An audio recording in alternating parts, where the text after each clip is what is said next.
ماشاءالله تشریف داشته باشید. جزاکم الله خیر. بسم الله الرحمن الرحیم.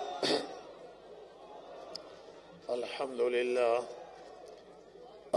لله نحمده ونستعينه ونستغفره ونؤمن به ونتوكل عليه ونعوذ بالله من شرور أنفسنا ومن سيئات أعمالنا ونعوذ بالله من شرور أنفسنا ومن سيئات أعمالنا من يهده الله فلا مضل له ومن يضلله فلا هادي له وأشهد أن لا إله إلا الله وحده لا شريك له وأشهد أن سيدنا ونبينا ومولانا محمدا عبده ورسوله صلى الله تعالى عليه وعلى آله وصحبه أجمعين. أما بعد فأعوذ بالله من الشيطان الرجيم. بسم الله الرحمن الرحيم.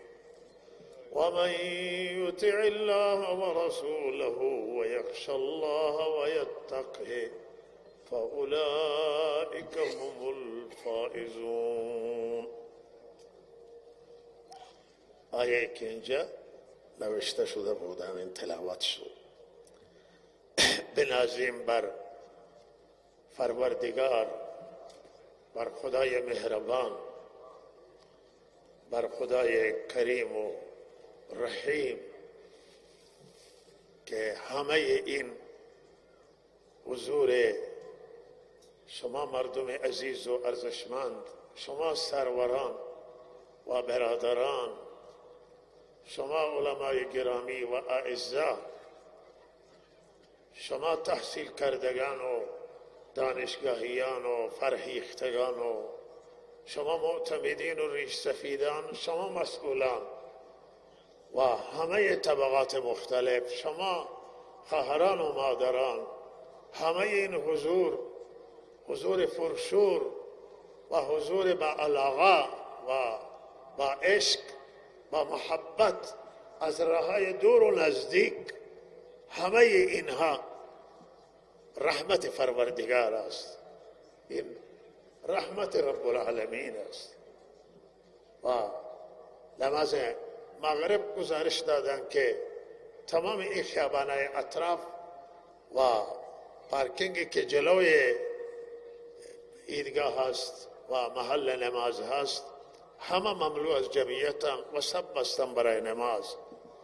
و خواهران محترم خیابان خیام را گرفتن و مسجد و جایی که تعیین شده مملو از جمعیت هست. همه اینها به امید پروردگار هست، به امید رحمت الهی هست و همه اینها در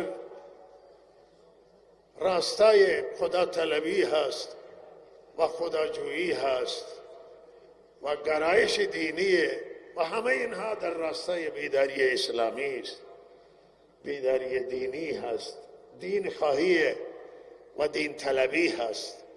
و این برای شما حضار گرامی، شنوندگان گرامی، برای شما مبارک هست و این حضور الله تعالی به بارگاه خودش بپذیرد و رحمت خاص خودش را و فیضهای غیبی خودش را، سکینه را الله تعالی بر همه ما نازل بفرماید و دلها را الله رب العزت مالامال از محبت خود و محبت دین و محبت حضرت رسول صلی الله علیه وسلم بگردانه و الله تعالی هدایتش را بر من نازل بکنه و خیر دنیا و آخرت را نصیب همه ما بگرداند. من بنده به هر حال یک نکته خدمت شما عرض می کنم که اگر اینجا شما حول و حوش مکی چیزی می بینید، اینها همه نتیجه دعای حضرت مولانا عبدالعزیز رحمه الله و اخلاص حضرت مولانا که اساسی را که مولانا گذاشتند بر روی اخلاص گذاشتند. گمان ما همینه، ظن و اعتقاد ما همینه و که حضرت مولانا این اساس را بر تقوا گذاشتند، بر اخلاص گذاشتند، گریه کردند و دعا کردند، هم در اینجا و هم در صحرای عرفات که سالانه حج می رفتند برای مدرسه مخصوصا و مدارس دینی عموما دعا می کردند. نتیجه دعای حضرت مولانا، نتیجه اخلاص حضرت مولانا و نتیجه زحمت و اخلاص همکاران گرامیمان هست. و شاید دوستان به من چیزی باز نسبت بدهند و در واقع همه فضل الهیه و اخلاص و للهیت حضرت مولانا عبدالعزیز رحمه الله تعالی تقوایشان است و همکاری و تلاش و زحمت همکاران عزیزمان. چنانچه برای این جلسه هم همین عزیزان زحمت کشیدند و مردم عزیزی که حمایت کردند از این مدرسه، مردم عزیز زاهدان و نه تنها زاهدان، همه مردم عزیزی که از هر جای شما مردم عزیز دعا می کنید که بالاترین مساعدت هست، همکاری داری و بعضی عزیزان مساعدت مالی هم دارند و لحظه نتیجه این خیر و این زحمت برمیگرده به شما. و من یک بالاخره فرد عادی هستم در میان شما و الله تعالی از من ستاری کرده و ستر من به فضلش پوشیده و گمانی که شما دارید حسن نیت شما هست و نیت خیر شما هست، ولی هر کسی خودش را خود بهتر می‌داند. من زبان تشکر ندارم از علمای عزیز و نمیتوانم نام ببرم، برای اینکه ماشاءالله جمعیت علما موج میزنه، همچنان مسئولین امر و نمایندگان محترم مجلس، معتمدین و ریش سفیدان. و اجازه بدید از دو نماینده نام ببرن که صبح نبودن، صبح چون در تشکر مقداری نام برده شد. جناب آقای دکتر امینی فرد نماینده محترم ایران شهر و جناب آقای ایران نژاد نماینده محترم چابهار و کنارک و نیک شهر و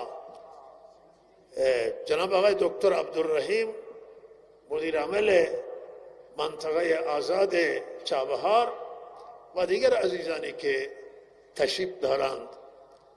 بنده خوش آمد عرض کنم خدمت این عزیزان، همه شما مردم عزیزی که تشریف آوردید و از همه شما قدردانی می کنم و جزای خیر شما را و پاداش شما را که شکر اصلی هست رب العالمین انشاءالله خواهد داد. بنده عرایزم را در پایان به چند بخش تقسیم کردم و مختصری عرایز و ما میخوایم شما را زود مرخص کنیم و یه جوایز صورت بگیره و طولانی نشه. اراده بر همینه، دیگه برنامه ما نداریم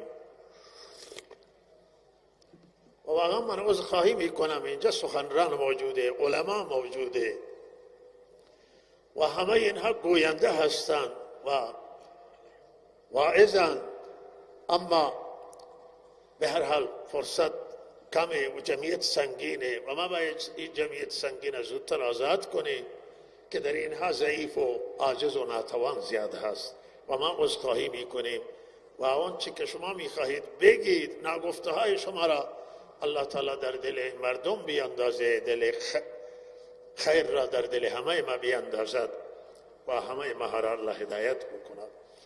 عزیزان من، ما در عصر زندگی میکنیم که عصر پیشرفت هست و عصر ترقی و عصر بالندگی هست در عرصه دنیا، در عرصه مادیات و دنیا هم افتخار داره و افتخار می کند، می بالد، می نازد بر این پیشرفت که پیشرفت داشته است و اونا افتخار می کنند بر ما ملت مسلمان که ما پیشرفته اونها را نداشتیم. البته اسلام مخالف به این پیشرفت نیست و ما هم به این پیشرفت تشویق میکنیم و هم برای پیشرفت در عرصه مادیات و دنیا دعای خیر هم میکنیم.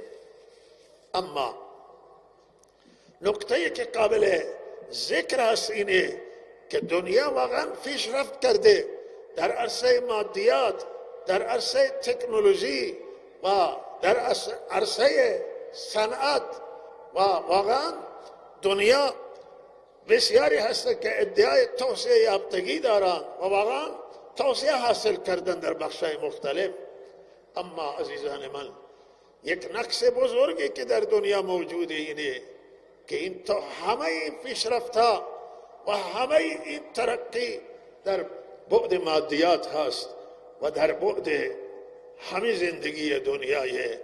اما بشر در عرصه ایمان، در عرصه اخلاق، در عرصه خداشناسی، در عرصه خداپرستی، در عرصه خودشناسی و در عرصه تزکیه و اصلاح نفس خود بشر پیشرفتی نداشته. بشر امروز، جامعه امروز در بخش اخلاق افت کرده و امروز جامعه بشری و انسانی در مهلکه سرازیری داره، به فرطگاه عذاب و به فرطگاه ذلت و شکست روبرو هست، به خاطر آنکه اخلاقش را نساخته، به خاطر آنکه ایمان در قلبش وجود نداره، خدا در قلبش نیست، خودش را نساخته و خودش را اصلاح نکرده و خودش را تزکیه نکرده است.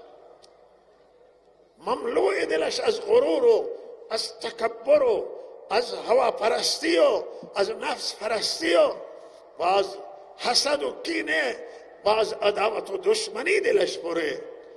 دلش پر از حب مال و حب جاه و دلش پر از خودخواهی. این بشر در عرصه عزیزان من خودسازی نتوانسته قدم برداره، اخلاقش را نتوانسته بسازه و اخلاق زیبای در خودش جا بده. رذایل اخلاقی و فستی های اخلاق در دلهای بشر امروز موج میزنه.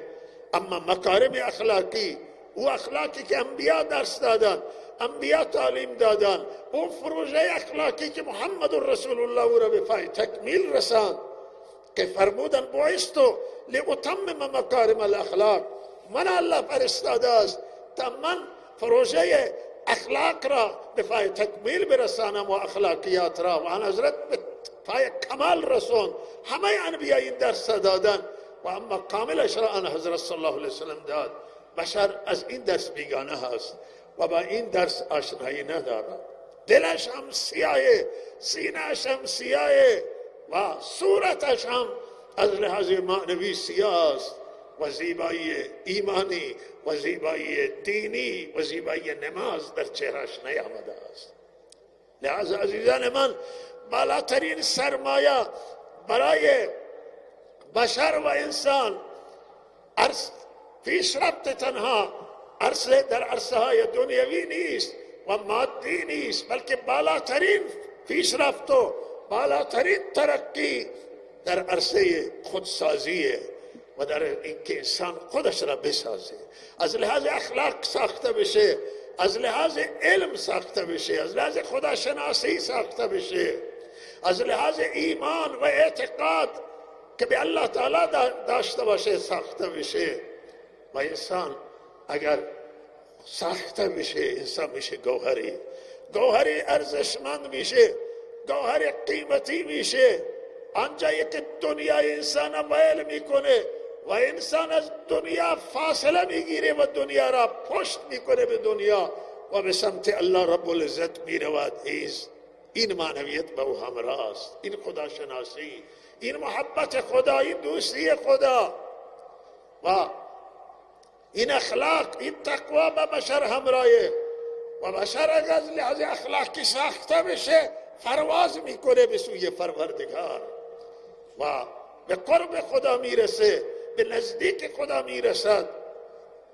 و لحظا عزیزان من، سرمایه‌ای که الله به من و شما داده است و من و شما داره، این سرمایه ایمانه که همه دنیا در مقابل این عزیزان من سرمایه ناچیز است. ایمان بالاترین سرمایه. وقتی می آید توی زندگی تحول می آورد توی زندگی که بخشی از این تحولات ها عزیز من جناب مفتی صاحب مولانا محمد قاسم حفظه الله بیان کردن. ایمان وقتی می آید انقلاب میاره در انسان، تحول میارد، جهت انسان عوض میکنه، رخ انسان عوض میکنه و انسان ارتباط پیدا میکنه با پروردگار، در رابطه میشه با الله سبحانه و تعالی. وقتی که ایمان در دل انسان میآید، وقتی ایمان آمد در صدر اسلام، چه در دور ایمان و عصر ایمان که عصر حضرت رسول صلی الله علیه و سلم هست، چه تحولاتی در مکه مکرمه آمد، در مدینه منوره، در جزیره العرب، چه تحولات ایمان آمد. ایمان وقتی آمد عزیزان زندگی ها را عوض کرد، زندگی بشر عوض کرد، زندگی انسان عوض کرد. زندگی عزیزان من چنان عوض شد که حتی همون سرزمین هم عوض شد. برکات آمد بر زمین و زمین چهرهش عوض شد. او زمینی که بر او بت پرستی میکردن، شرک میکردن، انسان میکشتن، خون میریختن که خود شهر مدینه یک کشتارگاه بود که اوس و خزرج 120 سال با هم جنگیدن. اما وقتی دور ایمان آمد و وقتی وحی نازل شد، وقتی رسول مکرم اسلام آمد، امام النبیین آمد، امام المتقین آمد، امام المرسلین آمد، امام المؤمنین آمد، چه تحولات صورت گرفت.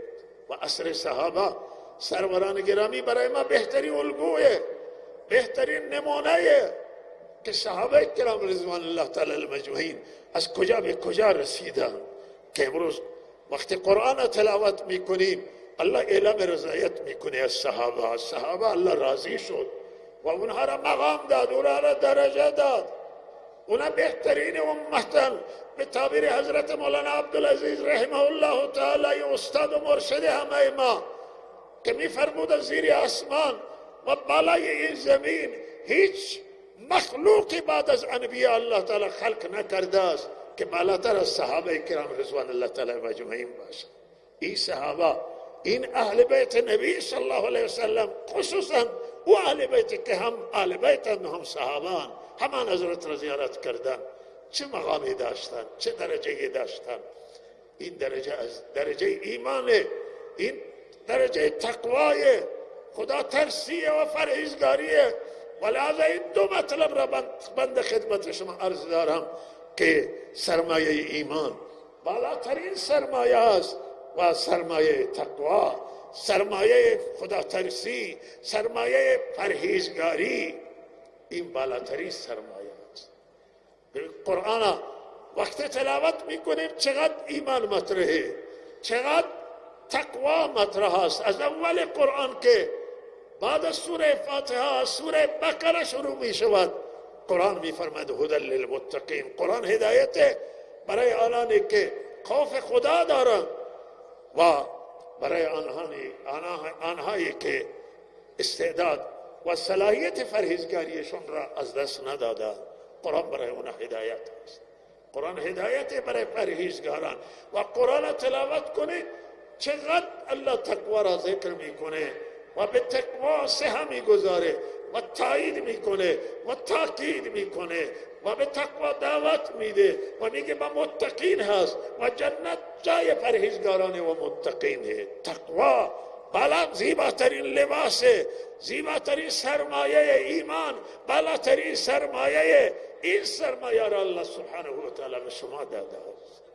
اینها سروران گرامی، اینها اون چیزی هستند که جامعه را توسعه یافته میکنند، جامعه را پاک میکنند، جامعه را پرهیخته میکنند و جامعه را به الله تعالی میرسانند، دید جامعه را وسیع میکنند، سه صدر عنایت میشه و اینها هستند که انسان را انسان میکنند و انسان خلیفه خدا میگردانند. این صفاتای زیبا، این صفاتای بزرگ، این قرآن عظیم و شان، اگر دنیا امروز افتخار داره بر پیشرفت در عرصه های علمی که ما هم باید در عرصه علمی پیشرفت بکنیم و از دنیا تا جلو هم بریم، ولی دنیا بدونه که ما سرمایه داریم که قرآن عظیم و شانه و علم شریعت، علم دینه، یک علم به ما الله داده است که اونها ندارن،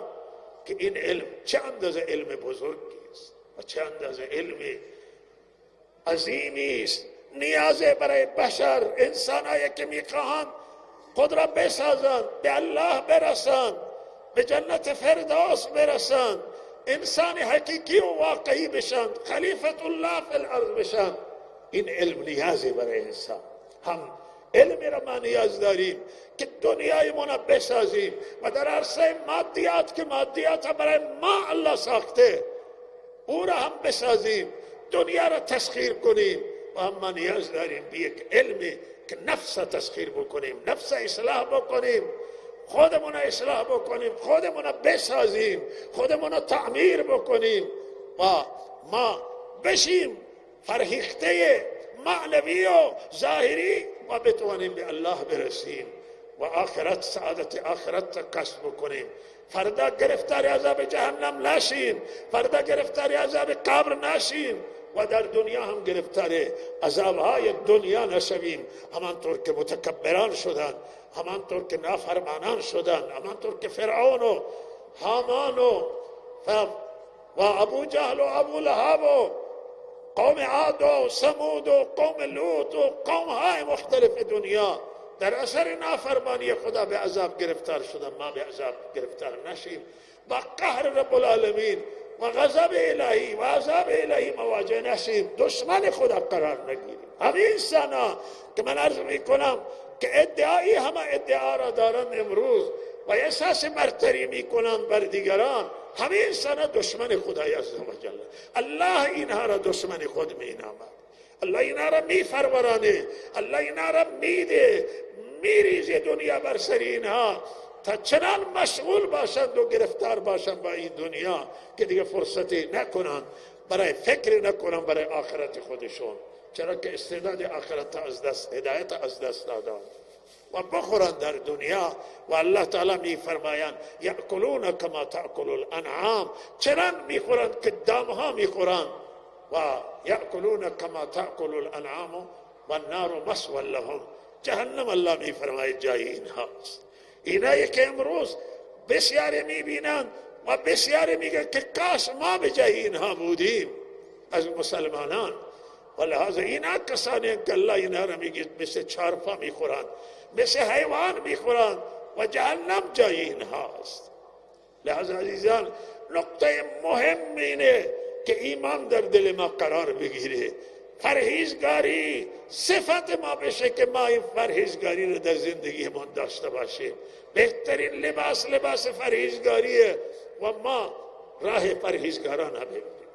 این ایمان، این پرهیزگاری به معنی این که خدا را نافرمانی نکنیم، همه دستورات خدا را انجام بدیم، اوامر الهی از نماز گرفته، زکات گرفته، روزه و حج گرفته تا همه دستورات پروردگار ما انجام بدیم و حقوق مردم را رعایت کنیم، از حق پدر و حق همسر و حق فرزند و حق همسایه گرفته تا برادر و خواهر و خویشاوندان تا همه صاحبان حقوق، ما حقوق اینها را رعایت بکنیم. این همه مسیر پرهیزگاریه. پرهیزگاری و تقوا یک لفظ جامعه، یک لفظ بسیار کامل عزیزان من که بسیار گسترده و همه دستورات الهی را شامل میشه که باید ما عمل بکنیم و از تمام گناه ها ما باید پرهیز بکنیم، از غیبت و از دروغ و از تهمت و از مال حرام و از کلاهبرداری و قسم ناجایز و انواع گناه ها و دنیای گناه ها ما پرهیز بکنیم، از حرام و مکروه و همه ما دوری بکنیم و پرهیز بکنیم. این میشه پرهیزگار. پرهیزگار سروران گرامی، پرهیزگاری عنوان خالی نیست، یک واژه تو خالی نیست، یک واژه پر محتوای جامعه مثل یک کوزه است که دریای آب در او می گنجه و در او جا دارد. و لحاظا پرهیزگار آنی که خلاف نکنه، مخالفت خدا و رسول دست برداره و دوری بکنه از مخالفت دستورات خدا و شریعت اسلام و دین اسلام. و اینها، این سرمایه من و شما تقواست، سرمایه من و شما ایمانه، سرمایه من و شما احکام نورانی اسلام، سرمایه من و شما قرآن عظیم الشانه، سرمایه من و شما سیرت محمد امین صلی الله علیه وسلم، محمد رسول الله صلی الله علیه وسلم. اون کسی که دلش تفید برای شما، برای اونهایی که بعد از آن حضرت می آیند و آن حضرت دعای خیر کرد و آن حضرت صلی الله علیه وسلم فکرمند بود برای نجات صحابه و برای نجات همه آنهایی که بعد میان تا قیامت، همه مسلمین. و شبا نشست و گریه کرد و گاه غمگین نشست و خود الله تعالی جبرائیل امین فرستاد که برو حبیب من بپرس که چرا نگرانی، چرا غمگینی؟ گو الله بهتر میدانه که من چرا غمگینم و من برای امتم غمگینم، برای امتم نگرانم، برای نجات این امت. و الله تعالی پیام فرستادن به حبیب من بگو که من رضایت تو را در رابطه با امت تو میگیرم. او برای ما غم کشید، او برای ما فکرمند بود، او در حالت غم نشسته بود. قهقه آن حضرت را که خنده به صدای بلند باشه اگر جمع بکنن شاید انگشت شمار باشند و زیاد نباشند، بسیار محدودند و بیشتر آن حضرت در حالت غم نشسته بودند. غم کشیدن برای من و شما و من و شما امروز بی غمیم عزیزان من. برای آخرتمان، برای این دین من و شما غم نمیخوریم و برای مسلمانان امروز من و شما فکرمند نیستیم، برای امت حبیب. لحظه این سرمایه من و شما سنت حبیب حضرت رسول صلی الله علیه وسلم، سیرت بی آلایش و پاک حضرت صلی الله علیه وسلم. ما باید این سیرت در زندگی خودمون بیاریم. ما امروز سروران گرامی بسیار بسیار کوتاهی در ما وجود داره. این سیرتی است، سنتی است عزیزان من که نظیر نداره توی دنیا. شما هیچ رهبری در دنیا، هیچ پیامبری را نمیتوانید پیدا بکنید که سیرتش و سنتش و زندگیش چنان ثبت باشه و در اختیار بشر باشه و انسان باشه که سیرت پاک محمد رسول الله. مسیحیان نتوانستن سیرت حضرت عیسی را حفظ کنند و ضبط کنند و کنترل بکنند و یهودیان سیرت حضرت موسی را نتوانستن نگهداری بکنند. اما سیرت رحمت للعالمین محمد امین امروز در اختیار ماست، در مدارس دینی تدریس میشه، در مکاتب تدریس میشه. زندگی آن حضرت زندگی یک انسانه که دنیا نمیتونه نظیرش را پیش بکنه. دنیا نمیتونه در زندگیش انگشت بگذاره و در زندگیش عیبی باشه. آنهایی که عیب در زندگی آن حضرت صلی الله علیه وسلم میکشند میآورند اونها نابینا هستند. اونها حسنا عیب میبینند، خوبی را بد میبینند و زندگی آن حضرت اونها هیچ عیبی نداشته و سالم ترین زندگی این سنت، این شریعت اسلام، این قرآن عظیم الشان، این احکام نورانی الهیه و این سروران گرامی ایمان هست. سرمایه ایمانه، سرمایه تقواست. این نجات دنیای ماست، سربلندی دنیای ماست، عزت دنیای ماست، مایه بالندگی دنیای ماست و این آخرت هست. ما به همه دنیا عرض میکنیم و اعلام میکنیم که آیه دنیا شما بیایید مطالعه بکنید، فکر بکنید به دین اسلام. شما بیایید قرآن تلاوت کنید و فکر کنید کجای قرآن چیزی موجودی که عیب باشه و کسی انگشت بگذار. بیایید زندگی آن حضرت را مطالعه بکنید، از دور دشمنی نکنید با دین اسلام بغضتون را از در دلتون نگاه دارید، ولی بیایید دین اسلام بررسی بکنید. ما را نگاه نکنید، زندگی بنده را نگاه نکنید، چرا که من هنوز نتوانستم همه سنت را در زندگیم پیاده بکنم و همه دین را در زندگیم پیاده بکنم. اما شما سیرت طیبه آن حضرت را بررسی بکنید که الگوی همه ما تا قیامت است. شما قرآن بررسی کنید که معجزه و معجزه عصر، معجزه قرن و معجزه همه قرون تا قیامت و قرونهای گذشته بوده است. کسی نمیتونه مثلش را بیاورد. این دین بیایید بررسی کنید. شما مردم عزیز، شما مسلمانان، روی دینتون فکر کنید چه چیزی من و شما را از دین دور کرده، چه چیزی سبب کوتاهی شده و سبب سستی شده است که من و شما از دین سستی بکنیم و از دین دور باشیم. چه چیزی من و شما را از دین دور کرده است؟ برگردیم به سوی دین. تنها راه نجات همینه که به دین برگردیم. تنها راه نجات همینه که با خدا آشتی بکنیم، بین خودمان و بین پروردگارمون اصلاح کنیم و توبه بکنیم، از طریق توبه رجوع کنیم به سوی دین اسلام و دین اسلام محکم بگیریم، دینمون مضبوط بگیریم، به دین عشق بورزید، به کتاب و سنت عشق بورزید و به خدا و رسول عشق بورزید. این عشق در دلتون بیاورید. این منبع خیر، همه خیر در زندگی. شما دارای تمدنی هستید که به خدا قسم تا قیامت هم مردم هر اندازه ادعا بکنن که ما تمدن خوب داریم، ما در عصر پیشرفت تمدن هستیم، تمدن ماننده تمدن شما نمیتونن، فرهنگ مانند فرهنگ شما نمیتونن پیدا بکنن، میراث مانند میراث شما نمیتونن پیدا بکنن. این مردم به میراث پدرانشون افتخار میکنن. دنیا الله به شما میراث داده است. این قرآن عظیم الشان، این سنت آن حضرت صلی الله علیه وسلم، این بهترین میراث فرهنگیه، دینی فرهنگیه که شما مثلش را دنیا نمیتونیم پیدا بکنیم. به این میراث افتخار بکنیم، به این بنازیم، به این ببالیم، برای این هزینه کنیم، برای این کوشش کنیم و تلاش کنیم و زحمت بکشیم.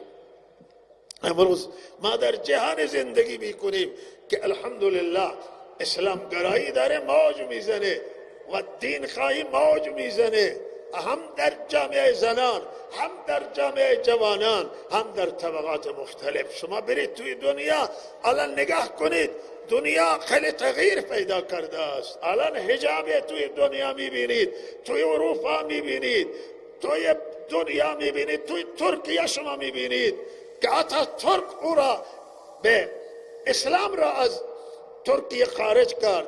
اما امروز ببینید که عزیزان ترک، برادران ترک ما چه اندازه به اسلام رجوع کردن و زنان را ببینید که اونجا چه اندازه دارن پوشش اسلامی را رعایت بکنن. کشورهای عربی برید، ایران که خود الحمدلله اینجا حکومت دینی هست و نظام دینی و تغییر اینجا هر کسی ببینید قابل لمس و ملموس هست. اما توی همه دنیا امروز تغییرات آمده.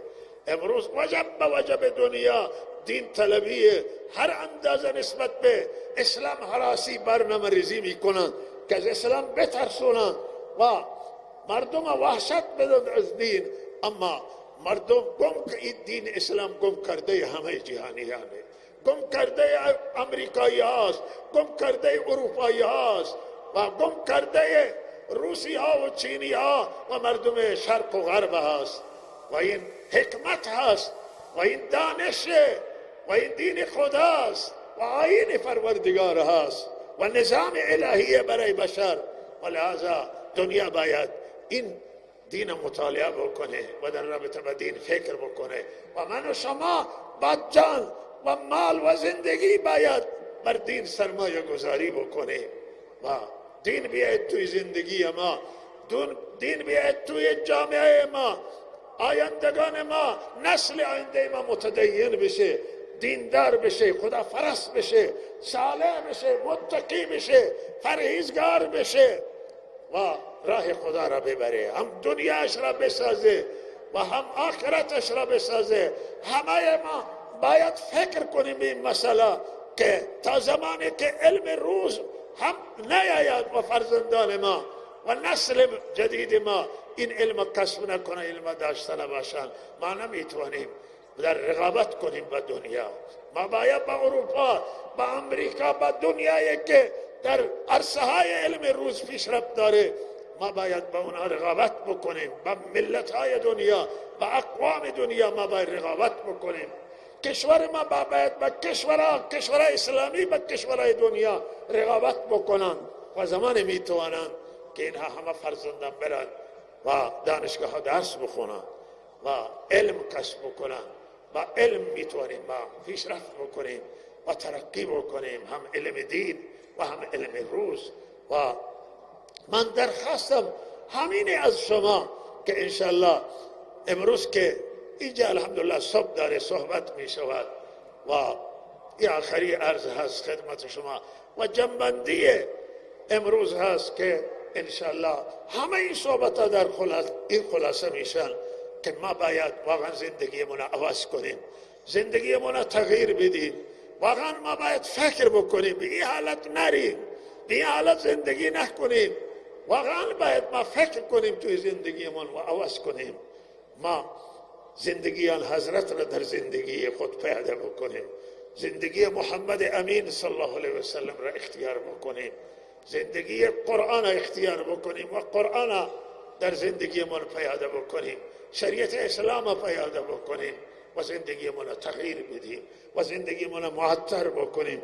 با خدا باشیم و با خدا زندگی بکنیم و از هجرت کنیم از گناه و هجرت کنیم و جهاد کنیم با نفس اماره خودمون و مجاهد واقعی همانه که با نفس جهاد میکنه و برخلاف میل نفس، برخلاف هواهای ناجایز نفس ما حرکت کنیم و هم جهاد مجاهده بکنیم و کوشش بکنیم و دستورات الله را عمل، هم هجرت و هم جهاد. این هر دو تا در خانه موجودن، در شهر شما موجودن. وقتی شما گناه را ترک بکنید میشه مهاجر واقعی. والمهاجر من هجر ما نهی الله، مهاجر اصلی همونه که گناه را ترک بکنه.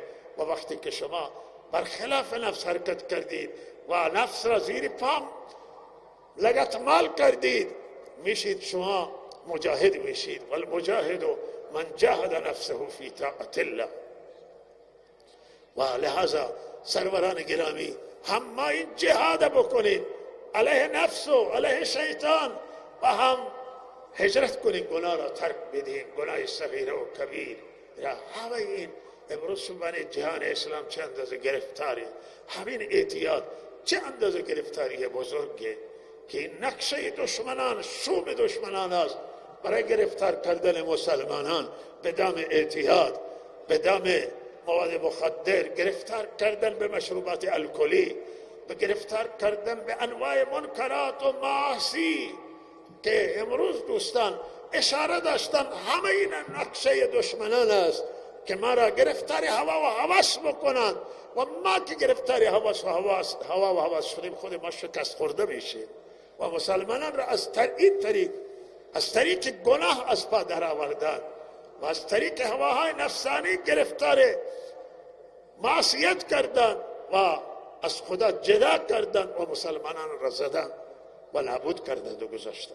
و لحاظا ما انشاءالله رجوع کامل به الله، انشاءالله شما همه تون آمادگی دارید که به الله برگردید، هجرت کنید. انشاءالله هجرت واقعی باشه. هجرت یعنی ترک گناه و معصیت و به حرکت کردن به الله. همه ما مسافر به سوی الله باشیم و به سوی الله بریم. و حضرت ابراهیم فرموده اینی مهاجر الی ربی، من هجرت میکنم به سوی پروردگارم. یک هجرت ترک وطن. ابراهیم به شام رفتند از عراق، ولی امام غزالی رحمه الله تعالی معتقده که اینی مهاجر الی ربی. حالا ما بگیم که هر دو باشه. علامه غزالی میفرمه هجرت از همه آنچه که بالاخره اشتباهات و گناه و خطای به سوی الله تعالی. بهرحال انبیا گرچه معصومان ولیکن اونم هجرت میکنن به سوی پروردگار. همه ما مهاجر به سوی الله تعالی باشیم و هجرت کنیم به سوی الله و از گناه ها، هواهای نفسانی، کوتاهی و سستی و تقصیر پشت سر بگذاریم، حقوق مردم ادا بکنیم و از حق مردم معافی بخواهیم در گذشته و مردم نرنجونیم و مال مردم، آبروی مردم، خون مردم سنگینه و هیچ وقت به اینها تعرض نکنیم و مال بیت المال، مال مسجد، مال مدرسه، مال بیت المال که در دست دولت هست، مردم که با هم شرکت تشکیل میدن و مال مشترک دارن، اما این امانتن و این سنگینن. ولهذا دومی عرض کردم که ما جهاد کنیم با نفسمون، انشالله همه تون حاضر با نفس جهاد کنید و هجرت به سوی پروردگار بکنید. دیگه آینده انشالله کاهل نمازی نباشه و نماز قضا نکنید و صبح نخوابید. اگر شما صبح خوابیدید و نمازتون قضا شد، لحاظا جهاد انجام نگرفته و هجرت هنوز انجام نگرفته. و این یک نکته و در این بخش من مختصر کردم. و لحاظا دومی نکته همین بحرانی که امروز در جهان اسلام هست و مشکلاتی که در جهان اسلامه و ما نمیتونیم رد بشیم در چنان جمع و در چنان اجتماعی که اندیشمندان و علما و دانشگاهیان و طبقات مختلف در اینجا هستند. و لحاظا من جملات شکسته در این باره عرض میکنم و اینه که علاج همه این بحران ها باید اولا آسیب شناسی بشه. ما هم اینا را آسیب شناسی میکنیم و یکی از آسیب ها به مسلمان ها میگیم کوتاهی در عمل، سستی در عمل. ما به عهد شکنی کردیم، وعده خلافی کردیم. وعده شکنی یعنی اینی که با خدا عهد کردیم وقتی کلمه خواندیم لا اله الا الله که به دین خدا عمل میکنیم و خدا را نافرمانی نمیکنیم. و لحاظا توبه و رجوع الله همین مسئله که من عرض کردم و صحبت کردم و اینها علاج همین مشکلات و مسائلی که بر مسلمان. اما ما امروز خطاب به دنیا این هست از این تریبون که دنیا امروز چرا اینقدر ناتوانه، چرا اینقدر عاجزه، چرا این بحران ها را، چرا این پدیده های جدید را چرا آسیب شناسی نمی کنه و تا آسیب شناسی نباشه این بحران ها روز به روز اضافه میشه. دنیا میگه ما با افراطگرایی مبارزه میکنیم، ما با تروریسم میجنگیم. آقای ما میگه این جنگ شما با افراطگرایی و با تروریسم نمیتونه نتیجه داشته باشه، برای شما هزینه بره، مشکلات دنیا را بیشتر میکنه، بحرانها گسترده تر میشوند، تعدیدها بیشتر میشه. امروز همه دنیا از این مسائل میترسه و هراس داره و همه دنیا احساس ناامنی میکنه، میترسند از مسئله تروریسم، میترسند از افراطگرایی و مشکلاتی که جهان بشریت با آن مواجه از این هراس دارند. و ما به جهان میگیم که چرا شما انقدر ناتوانید یا قصداً میخواهید که آسیب شناسی نکنید؟ اگر شما آسیب شناسی بکنید میتوانید بحران با قوت و قدرت مهار کنید. شما مگر نمیدانید که ناامنی برای چیه؟ شما نمیدانید که افراطگرایی از کجا سرچشمه گرفتن؟ و خود بنده مخالفم با افراطگرایی و یکی از مخالفانم که حتی علی تهدید اخیر هم به خاطر همین مخالفت بنده است. اما دنیا را میگن چرا شما حقایق نمیبینید؟ چرا شما واقعیت ها را نمیبینید؟ چرا شما حرف زور میزنید و میخواهید متوسل به زور بشید و میخواهید با زور قدرت بزنید؟ افراطگرایی و تندروی و معلول شما میخواهید بزنید با قدرتتون. چرا شما آسیب شناسی نمی کنید؟ شما مگر نمیدانید که مشکلات از کجا سرچشمه گرفتن؟ شما مسئله فلسطین 10 ساله که فلسطینی ها گرفتارند و کشته میدن و خانهشون ویران میشه و زندگیشون و یک کشور به نام اسرائیل غصب کرده سرزمین های فلسطین را و اشغال کرده و حاضر نیست به گفتمان، حاضر نیست به میز مذاکره، حاضر نیستن به عدالت بده، حاضر نیست حرف فلسطینی را گوش کنه و شما حمایت میکنید. شما حمایت امانتتون این حمایت بیخردانه است و این منطقی نیست و همین حمایتی که این هزینه ها را در دنیا درست کرده. و به هر حال میبینیم توی جهان و میخوانیم، میبینیم که افراطگرایی از کجا. روسیه وقتی که شوروی آمد توی افغانستان و شما کشوری را اشغال کردید، شما فکر کردید که اینجا میایید مشکلات درست میکنید. این تروریسم شما درست کردید، لذا آمدید کشوری را اشغال کردید، این کشور را تارمار کردید، زدید فلسطینی ها را زدید. تو عراق آمدید که ما اینجا میزنیم آب دیکتاتوری را از میبریم و دموکراسی اینجا حاکم میکنیم. ما برای دموکراسی میجنگیم. دموکراسی شما همین شد که ملت عراق تباه کرد و گذاشت. شما بعد از اینکه دیکتاتورا زدید، شما چه کار کردید توی عراق؟ ملت عراق کنار هم قرار دادید. چرا آسیب شناسی نمی کنید؟ چرا افراطگرایی که امروز در عراق، در سوریه، در جای دیگر شما میدونین از کجا آمدند؟ و افراطگرایی ما ملامت میکنیم، ما سرزنش میدیم، ما افراطگرایی محکوم میکنیم، ولی آسیب شناسی بکنید. و شما بیایید سر حرف منطق. شما آمدی ملتی را در عراق از حقشون محروم کردید و بالاخره را به حاشیه راندید و بالاخره نتیجهش امروز همینی که شما میبینید. اگر شما ملت عراق کنار هم قرار میدادید و اگر در جاهای دیگه شما همین کارا میکردید، لحاظا این کشورهای امروز با این بحران گرفتار نمی شدن. و شما ملت فلسطین تا امروز هم دست و پا میزنه و هنوز به آزادیش نمیرسه. چرا شما ملت فلسطین آزاد نمی کنید؟ کشور مستقل فلسطین شما تا کی میخواهید به حالت بمانید؟ شما جهان بحران زده کردید. شما نیامدید آنجایی را که شما گرفتید حکومت ملی تشکیل بدید. حکومت فراگیر اگر شما در عراق تشکیل میدادید، در جای دیگه تشکیل میدادید، این مخالفین کنار هم می نشاندید و اینا را می آمدید با مشترک می کردید، شریک می کردید در قدرت و حق همه را رعایت می کردید، حق اقلیت ها را مراعات می کردید. چرا این افراطگرایی در دنیا به وجود می آمد؟ و الان که وجود آمده، الان باید این مهار بشه. در افغانستان شما ملت افغانستان همه ملت افغانستان هم. اونایی که میگویند باید اسلام اینجا حاکم باشه و ما میخوایم اسلام را نافذ بکنیم و اونهایی که میگویند ما دموکراسی میاریم، هر دو افغانان. شما چرا از یکی حمایت میکنید و دیگری را با بمب‌های 15 تنی میزنید؟ شما بیایید در میان اینها با اسلام دشمنی نکنید. شما میدونید یکی از آسیب‌های مهم در دنیا دشمنی با اسلامه. شما قرآن سوختید، شما کاریکاتور علیه حضرت رسول بهترین سن کشیدید. شما مسلمان را چرا جریه دار میکنید؟ شما چرا دشمنی با اسلام میکنید؟ آی امریکایی ها، اروپایی ها و شرق، چرا شما مخالفت با اسلام دارید؟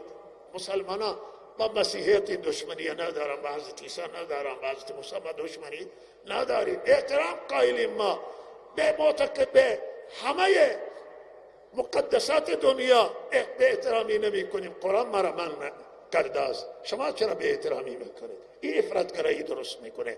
شما این استبداد و خودکامگی، حکومتای خودکامه که بر ملتشون ظلم کردن، حرف ملت گوش نکردن، به حرف اونا توجه نکردن، اونا را به زندان انداختن، اونا را زدن. این شد اینها که از زندان بیرون آمدن تکفیری شدن و تندرو شدن و افراطگرایی. گفتم ما جهاد میکنیم. شما آسیب شناسی بکنید. شما اگر آسیب شناسی بکنید، شما میتونید بحران مهار بکنید. تعجب واقعا در این عصر که سازمان ملل این اندازه ناتوانه و سازمان ملل هیچ تأثیر امروز در دنیا نداره، بی تأثیری. شورای امنیت هیچ کاری امروز نمیتونه بکنه، یکی تصمیم میگیره دیگری ویتو میکنه. شورای امنیت با هم اختلاف داره، سازمان ملل هم اینطوران. و این عصر شماست، عصر مایه. چرا توی عصرمون ما با این ناکامی و بنبست روبرو میشیم؟ ولهذا منظورم از این هر صحبتانه که دنیا باید فکر بکنه. دنیا به جای آن که بخواد بمب بریزه و زندگی مردم ویران بکنه و به جنگ تشویق بکنه و لشکر کشی بکنه، دنیا باید حساب بکنه، فکر کنه، آسیب شناسی بکنن و با آسیب شناسی میتوانند واقعیت ها را و حقایق دریابند و به نحو درست عمل بکنند. این بحران را مهار بکنند. این کشورهای مثل یمن، مثل عراق، مثل سوریه و مثل لیبیا و مثل افغانستان و جاهای دیگه مسائلشون حل بکنند. و اگر یک شریعت میخواد چرا شما او را میزنید؟ ملت مسلمان امروز حکومت بر اساس دین میخواهند در خیلی کشور. جایی که دین خواسته شما چرا لشکر کشی میکنید؟ شما چرا مخالفت میکنید با دین؟ و فردا میگه چرا اینا افراطگرا شدن؟ شما مردم عصبانی میکنید. بالاخره کسی که اسلام میخواد اسلام بخواد. اونی که در یک کشور اختلافن، ادعا میگن باید اینجا اسلام باشه، ادعا میگن نه دموکراسی باشه. اینا بشینه با هم مسئلهشون حل بکنن و شما مانجیگری کنید، شما نزنید و دشمنی نکنید با اسلام. دشمنی با اسلام به زیان تو تمام میشود و این هشداری که به شما داده میشه که دشمنی با اسلام یعنی دشمنی با خدا. حالا اگر ما توانایی داشته نباشیم، پروردگار توانایی داره، شما رو میزنه پروردگار. لحظه بگذارید با اسلام، دشمنی با اسلام را کنار بگذارید. شما اگر اسلام نمیخواهید، دشمنی با اسلام نکنید، با اسلام نجنگید، در فکر حسب اسلام نباشید. و این پیام ما است و سخن ما با مردم دنیای ما هم دلمون میسوزه برای این کشورها و دست ما چیزی ساخته نمیشه. میدانی در این قسمت نداریم. اگر میدان میداشتیم اینها جمع کردن این مشکلات بسیار ساده و آسانه. همین اختلافات بسیار ساده و آسان میشه جمع کرد، میشه اینها را به میز مذاکره نشان، میشه تقسیم قدرت کرد و میشه حقوق همه اینها را مراعات کرد. و آخری صحبت بنده در رابطه با انتخابات و یک خواسته است که هم من از جامعه اهل سنت مطرح می کنم و یکی از خواسته های مهم جامعه اهل سنت که الان موقع انتخابات و ما باید در انتخابات هم انشاءالله شرکت کنیم، هم انتخابات شوراها و بهترین افراد من رای بدیم. من درخواستم هم از مردم زاهدان و از همه مردم شهرستان ها که آمده اینه که هیچ کسی از خویشاوندش حمایت نکنه، بلکه بین شایسته سالاری باشه.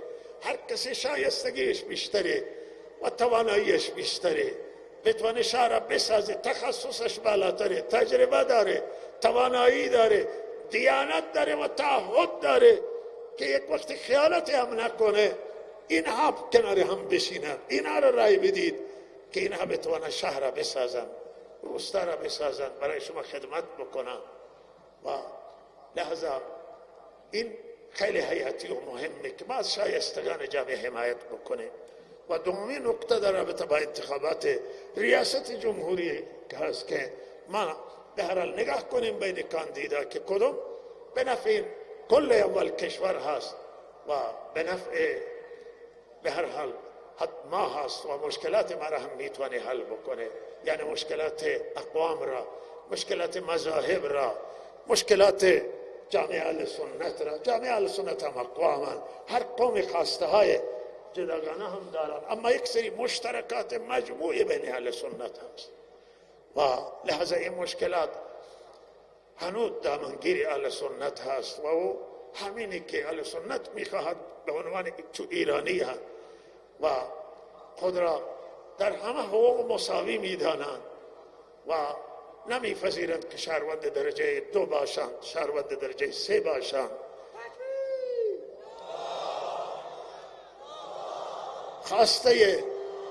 خواسته جامعه اهل سنت اینه که شهروند درجه 1 باشه. این که بعضی مسئولین میگن شهروند درجه 1، این قابل قبول نیست، تعارف هست، عملا باید باشن.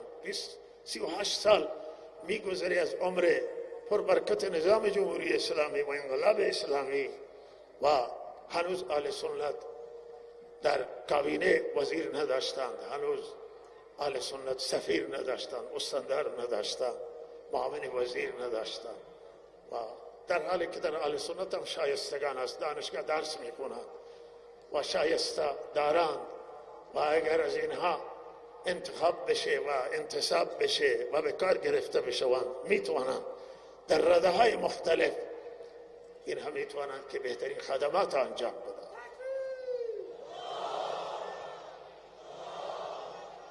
اهل سنت الحمدلله خوب عمل کردن. امروز سر ما بلند هست، هم جلوی مقام معظم رهبری و هم جلوی همه مسئولین امر و دولت که الحمدلله خیانت نکردیم ما به وطنمون.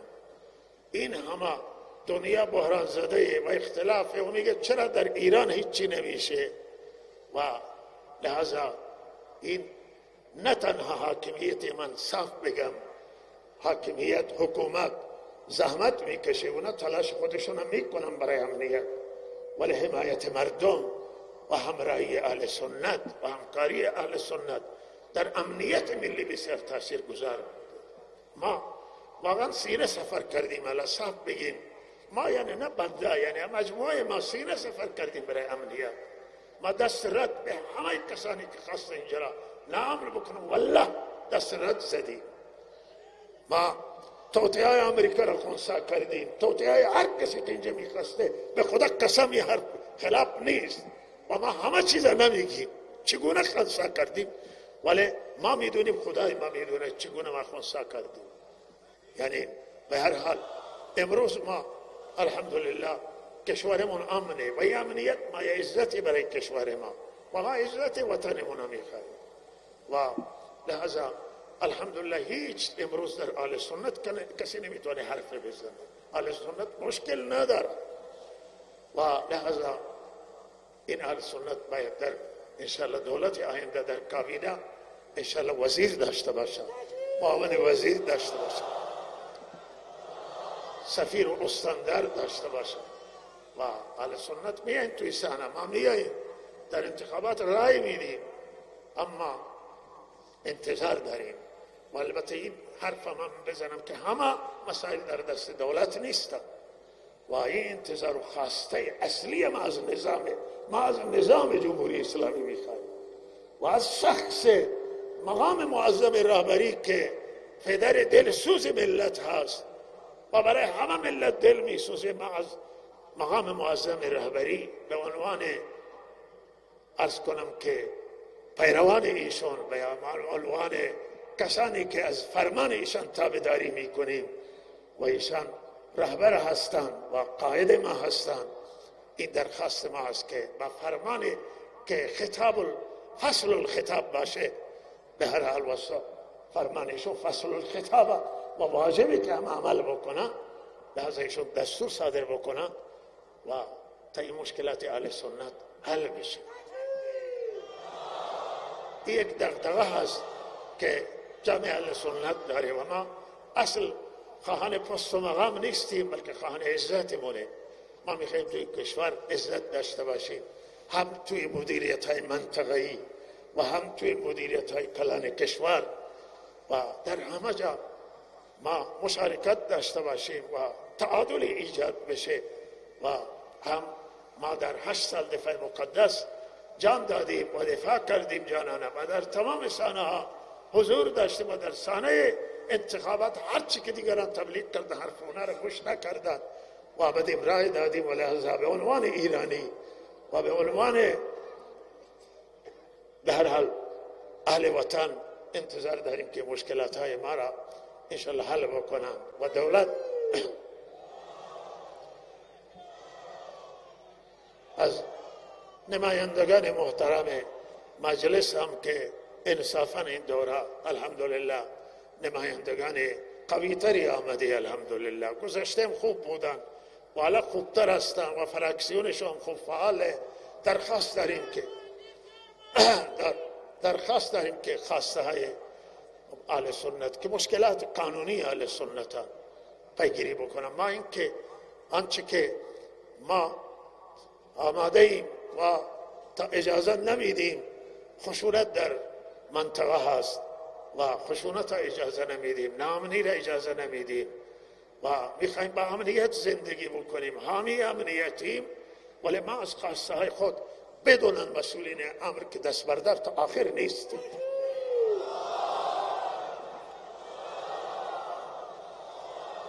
و به خود حق میدیم که توی مجالسمان از طریق رسانه ها و از هر طریق قانونی و راه بین المللی ما خواهانی هستیم که حق و حقوق ما رعایت بشه، آزادی مذهبی ما تامین بشه. مردم ما توی شهرهای بزرگ هر جای اهل سنت هستن اینا بتونن نماز ادا بکنن، بتونن فرزندانشون تعلیم بدن، حقوق قانونی اینا رعایت بشه، اهل سنت به عنوان برادر بدونن. ما میدونیم لایه های فشار سنگینه بر مسئولین، لایه های فشار هست که فشار میآوره که اهل سنت به کار نبرید، اما اینا افراطیون در شیعه هم هست که باید اینا مقابله بشن، همانطور که افراطیون اهل سنت ما مقابله کردیم و الان که شما میشنوید که از رسانه های بین المللی منتشر میشه که تهدید میکنن علمای اهل سنت، به قتل تهدید میکنن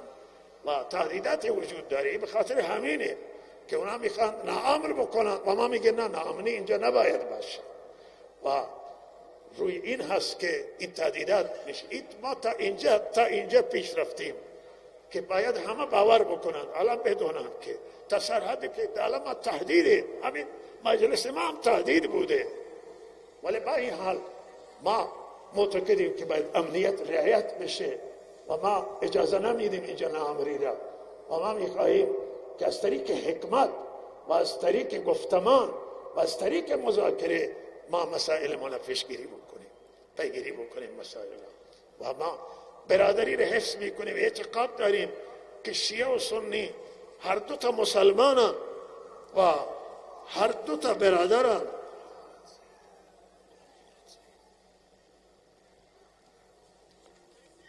و ما هرگز اجازه نمیدیم تا آنجایی که دست ما باشد که یک موی از سر شیعه کسی بیرون بکنه یا سنی کسی بیرون بکنه.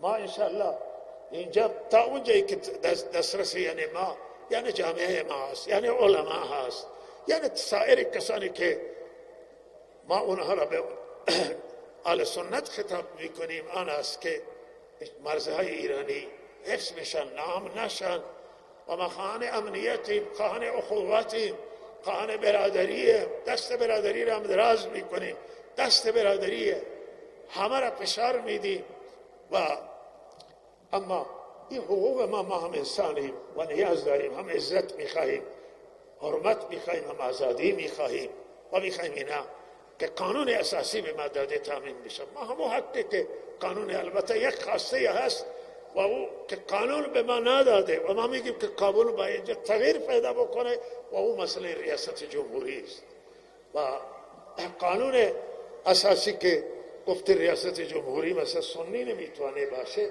معتقدیم که این به هر حال خبرگان که اینا بالاخره تصویب کردن اشتباهی از خبرگان صورت گرفته. بشرم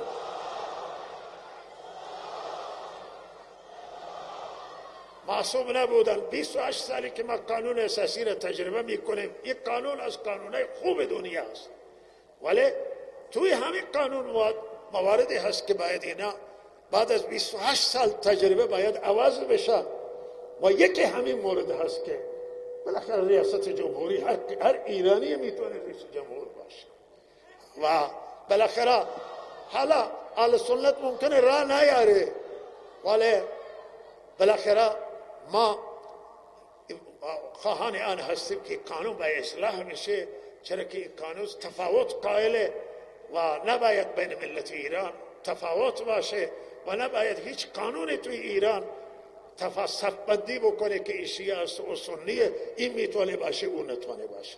در حالت تا این قانون وضع میشه وزیر مشکل نداره و مقامات دیگر مشکل ندارن و مدیریت های ارشد و کلان کشور دیگر به هر حال مشکل نداره و در مراکز قدرت جاهای دیگه هم همین انتظاری که از اهل سنت به کار ببرن.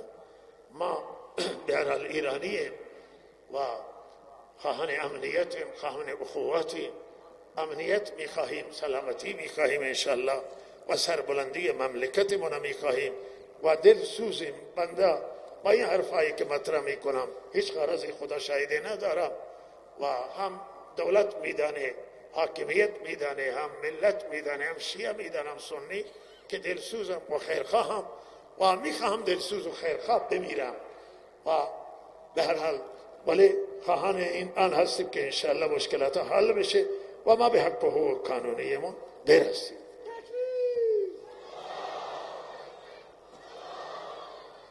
و پایان عرایض بنده هست و به هر حال ما یک درودی ختم بکنیم. در انتخابات انشاءالله ما صاحبون همینه. من عزیزی را گذشته از بنده سوال کرد که ما به چه کسی رای بدیم. ما گفتیم که برای سینه ها را متر کنید، وجب بکنید سینه کدام وسیع‌تر هست و چه کسی میتونه به هر حال مشکلات ما را حل بکنه، خواستای ما را حل بکنه، مشکلات کشور ما را حل بکنه. انشالله هنوز ما فرصت داریم و لحظه نگاه میکنیم که انشالله به چه کسی رای بدیم و ما امیدواریم که در نهایت ما و ملت ایران به کسی بتوانیم رای بدیم که بتوانه انشالله مشکلات ملت ایران حل بکنه و ما عزت و سربلندی مملکت بشه و اهل سنت که هم یه عضوی از پیکره ایران اسلامی هستن بتوانه مشکلاتشون حل بکنه. ما اعتقاد داریم که حرمت برادران شیعه را حفظ کنیم و برادران ما هستند و ما به چشم برادری و مسلمان نگاه میکنیم و انتظارمون هم همینه که حرمتای ما حفظ بشه و ما را جامعه شیعه و برادرانمون هم به همین چشم نگاه بکنم. جا داره که بنده شکر و تشکر بکنم از حضرت آیت الله عراقی که از بزرگان هست و در راس مجموع تقریب بین المذاهبی که توسط مقام معظم رهبری تأسیس شده و سالانه ما به جلسه شرکت میکنیم و در راستای مسئله خوبی فکر میکنم که تقریب هست و امروز مهمان بودند و مایه رونق این جلسه شدند از استاندار زحمتکش و سیستان و بلوچستان فرماندار محترم زاهدان که در حال مسئولیت شهر دستشونه و همچنان از عزیزان سپاه پاسداران، سپاه و بسیج و از عزیزان امنیتیمون و از عزیزان انتظامی، نظامی و انتظامی از همه شکر گزاری بکنیم که در حال ما را کمک کردن و حالا هم مشغولن به کمک کردن، همکاری کردن با ما و گرچه مشکلات های هنوز هست انشالله و ما امیدواریم که سال آینده برطرف بشن. سال آینده انشالله وعده دادم به ما که مهمان خارجی ما بتوانیم بیاوریم و هم علمای عزیز و دیگر کسانی که بخواهم بیاین همه به راحتی بیان شرکت بکنن. الحمدلله امسال خیلی همکاری بیشتر بوده و الحمدلله بسیاری از مردم که سال گذشته نتوانستن شرکت بکنن امسال آمدن شرکت کردن و ما از این بابت سپاسگزاریم و تشکر میکنیم از مسئولین امر و تشکر میکنیم از نهادها و ارگانها برای همکاری. ما از جوانان عزیز، از مردم عزیز زاهدان و از شما درخواست دارم که برای این مردم دعا کنید. شکر گزاریم که فضیله‌ی مهمانان همه بر عهده همین مردم هست و ما هیچی از حوزه اینجا هزینه نمی کنیم. شاید چیزی هم بمانه گاهی برای حوزه و ولی ما اعلام میکنیم که یک قطره هم نمانه برای حوزه. شما اول برای مهمانان خرج کنید، اگر چیزی ما به مدرسه به طلاب و مصارف مدرسه خرج میکنیم و گاهی بودی که حتی چیزی مونده و ولی الحمدلله همه فضیله‌اینا مواد غذایی میارن، همه چیز میارن، پول میارن، نقدی میارن و وسایلی که لازم اعلام میکنه میارن و الله این مردم جزای خیر بده و اینا را برکت عنایت بکند. این هم میزبان شما در واقع این مردم هستند و این همه این زحمت را اینا کشیده. من جا داره تشکر کنم از بخشای مختلفی که اینجا کار کردم، عزیزان انتظامات هم که نظم و انتظامات را به عهده دارند، هم عزیزانی که در بخش پخت و پز زحمت میکشند، هم عزیزانی که در بخش خیرین و زحمت کشیدند، شبانه روزی زحمت کشیدند، و هم در درست کردن این جایگاه، درست کردن کل این محل، برق و بر صوت و آب و همه قسمت های مختلف زحمت کشیده.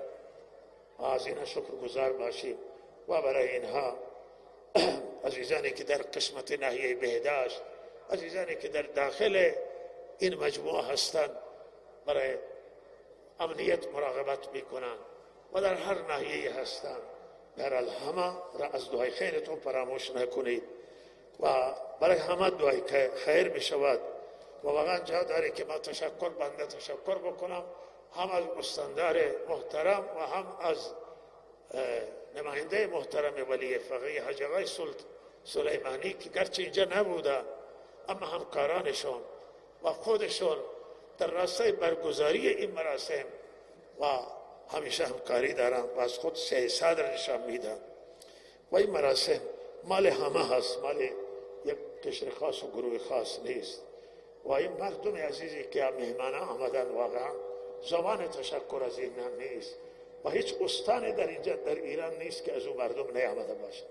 عزیزان ما از کردستان که دور مناطق کردنشین و ارومیه هست و آذربایجان غربی و عرض به حضور شما کرمانشاه هست و خود کردستان و گیلان و گلستان و خراسان شمالی، خراسان رضوی، خراسان جنوبی که نزدیک من هست، هرمزگان، فارس، بوشهر، کرمان، سیستان و بلوچستان و بسیاری اینجا بالاخره از خارج از کشور هستند که به هر حال تشریف آوردند و آمده اینجا شرکت کردند. حالا یا برای بازرگانی کارهای دیگه آمده اینجا شرکت کردند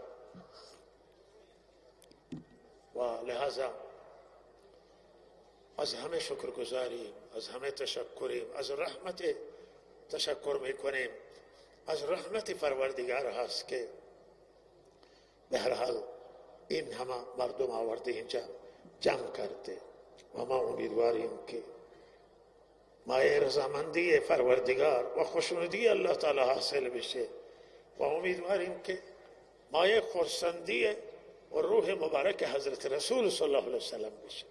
چرا که وقتی الله تعالی خبر بدم به حضرت از اعمال خوب امت مایه خوشحالی میشه و اگر یک وقتی خبر ناگوار برسه مایه نگرانی میشه و لحظه ما امیدواریم که الله تعالی حضرت رسول صلی الله علیه وسلم روح آن حضرت را الله تعالی بهترین رحمت و بهترین برکات و بهترین صلات و سلام و بهترین خیر را از این جلسه ما بر ایشان و بر صحابه کرام و اهل بیت اعظام نازل بفرماید.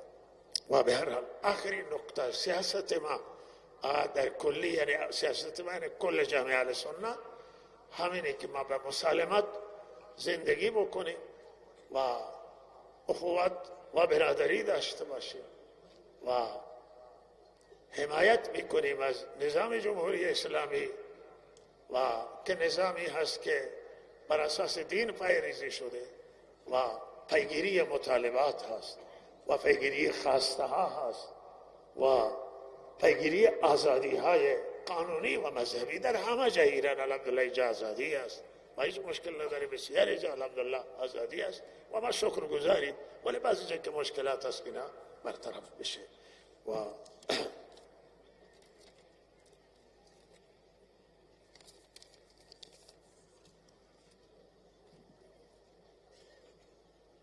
من آرای زمرا در همینجا بله به پایان برسانم و بیشتر شما را معطل نکنم. انشاءالله باقی مونده چند جمله دعا و بعد اعطای جوائز و بعد نماز و بعد پذیرایی و انشاءالله مراسم به پایان میرسه.